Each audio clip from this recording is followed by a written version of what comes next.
Hello मेरे प्यारे नन्हे दोस्तों, कैसे हैं आप सब। सबसे पहले आप सबका बहुत बहुत धन्यवाद मेरी कहानियाँ सुनने, लाइक, शेयर और सब्सक्राइब करने के लिए। बच्चों, आज जो कहानी मैं आपके लिए लेकर आई हूँ वो सिंहासन बत्तीसी के 15वीं पुतली सुंदरवती पुतली की कहानी है। तो ये कहानी शुरू करते हैं। राजा विक्रमादित्य के शासनकाल में उज्जैन राज्य की समृद्धि आकाश छूने लगी थी। व्यापारियों का व्यापार अपने देश तक ही सीमित नहीं था, बल्कि दूर के देशों तक फैला हुआ था। उन दिनों एक सेठ हुआ करते थे जिनका नाम पन्नालाल था। वो बड़े ही दयालु तथा परोपकारी थे। चारों ओर उनका यश था। वो दीन दुखी की सहायता के लिए सतत तैयार रहते थे। उनका पुत्र था हीरालाल, जो पिता की तरह ही नेक और अच्छे गुणों वाला था। जब वह विवाह योग्य हुआ तो पन्नालाल अच्छे रिश्तों की तलाश करने लगे। एक दिन एक ब्राह्मण ने उन्हें बताया कि समुद्र पार एक नामी व्यापारी है जिनकी कन्या बहुत ही सुशील तथा गुणवती है।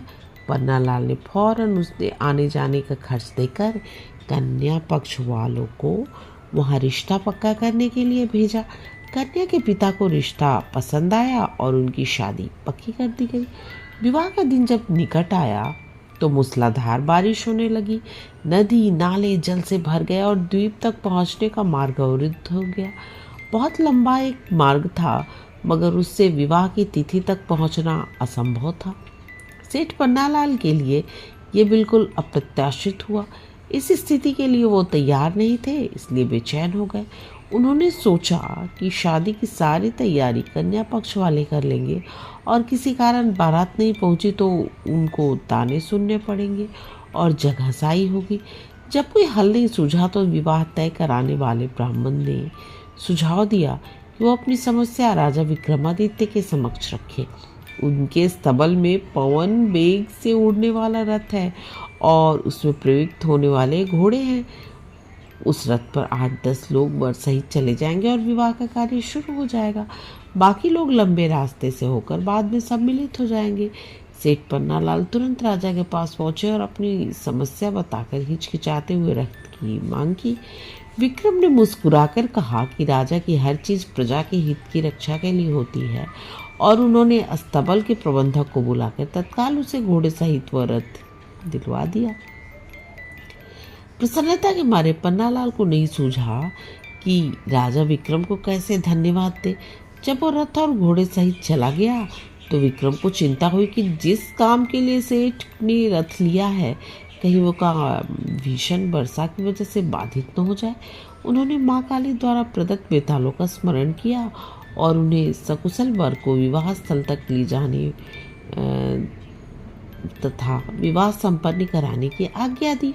जब वर वाला रथ पवन वेग से दौड़ने को तैयार हुआ तो दोनों बेताल छाया की तरह रथ के साथ चल पड़े।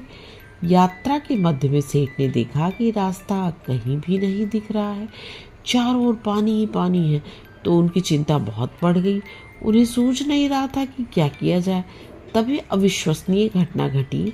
घोड़े सहित रथ जमीन से ऊपर उड़ने लगा। रथ जल के ऊपर ही ऊपर उड़ता हुआ निश्चित दिशा में बढ़ रहा था। दरअसल बेतालों ने उसे थाम रखा था और विवाह स्थल की ओर उड़े जा रहे थे। निश्चित मुहूर्त में सेठ के पुत्र का विवाह संपन्न हो गया। उन्होंने माँ काली कन्या को साथ लेकर जब सेठ पन्नालाल उज्जैन लौटे तो घर के समीप सीधा राजदरबार पहुंचे। राजा विक्रमादित्य ने वर वधू को आशीर्वाद दिया। सेठ पन्नालाल घोड़े और रथ की प्रशंसा में ही खोए रहे।